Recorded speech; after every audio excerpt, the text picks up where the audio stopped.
One of the things I enjoy talking about kind of my upbringing is, today's social media driven world, bro. You see these like polished and filtered snapshots of an individual who's likely trying to market or message or like do something for some reason. And there can be this massive misconception that's created around this one image that you see.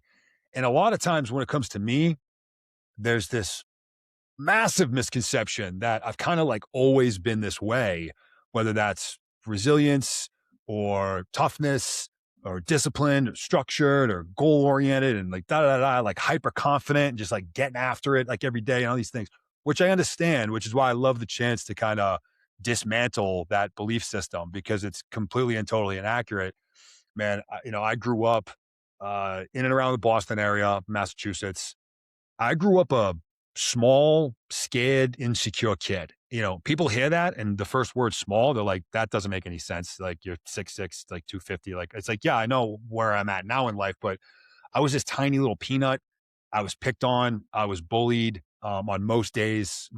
Both my parents, they had me and my youngest sister really young. So they struggled, financially and they were in the grind as 20 and 22-year-olds to keep roof over our head and keep food on the table, which they did.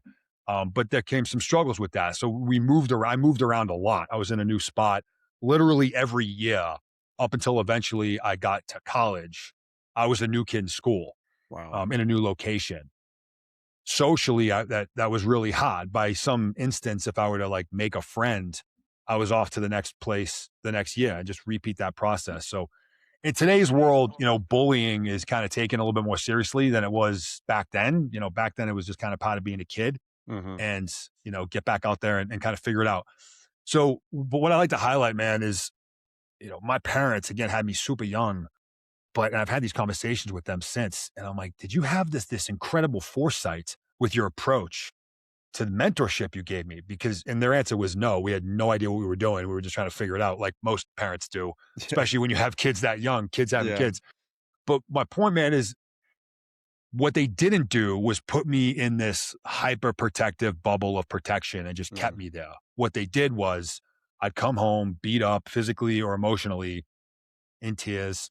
They'd give me some guidance. They'd give me some recommendations, and then they'd send me right back out into the world. Mhm. And like that is the process of conditioning. It's exposure to discomfort, exposure to stress and pressure, and then recovering from that. And you do it Mhm. again and again and again, whether it's physical endurance, mental endurance, emotional endurance, or resilience. That's how it's built. And so I got a lot of reps at that from the time I was like 4 years old, all the way up until I was, a late teenager, early, young adult. And so I give my parents and my upbringing, albeit really hard at the time, so much credit that enabled me to do some of the things that I pursued and was able to do later in life that required an enormous degree of mental toughness and resilience because that's a skill, man. And there's only one Mhm. way to learn a skill, and that's by getting in the reps. You got to get in the Yeah. reps. And so I was getting those reps in from the time I was a very young person to all my time into the military, and I'm just grateful for it.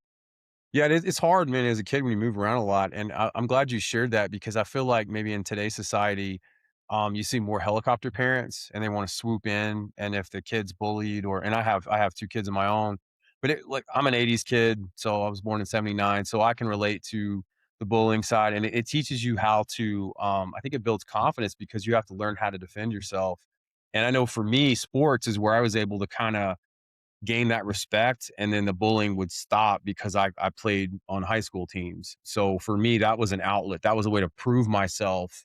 Almost like you go through the bullying as the crucible, then you get on a team, and it's like, okay, this guy's on a team. I'm not going to pick on him anymore. At least for me, that's how it was.